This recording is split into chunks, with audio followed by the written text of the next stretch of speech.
Good morning বন্ধুরা। আজ হচ্ছে বুধবার 5/11/25। এই দেখো আমার গণপতি বাপ্পা, আর এটা হচ্ছে একজন বুদ্ধদেব।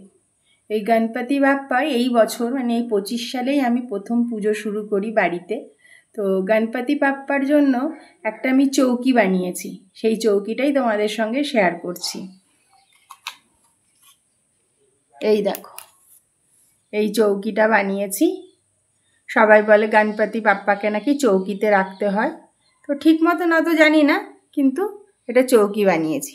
বানাবার পরে এটা আমি নিজের হাতে এই পেপারটা লাগিয়েছি। পেপারটার নাম বলতে পারবো না, কিন্তু এটার মধ্যে অনেক অভ্র দেওয়া আছে আর পেপারটা ভীষণ মোটা। তো এই পেপারটা এটার মধ্যে লাগিয়ে নিয়েছি। আজকে গণপতি বাপ্পা এই চৌকিতে বসবে, তোমাদের দেখাচ্ছি। এই দেখো বন্ধুরা, গণপতি বাপ্পাকে চৌকিতে বসিয়ে নিয়েছি। আর এটা হচ্ছে বুদ্ধদেব, আর তার পাশেই এখানে বজরংবলীকে একটু জায়গা করে বসিয়ে নিলাম। এই দেখো, আর বুধবার দিন তো গণপতি বাপ্পার দিন। এই একটু চন্দন দিয়ে দেবো কপালে,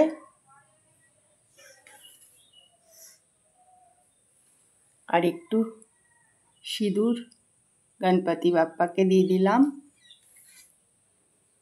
আর গণপতি বাপ্পার প্রিয় দুব্বা, এই যে, এই দেখো আমার গণপতি বাপ্পা।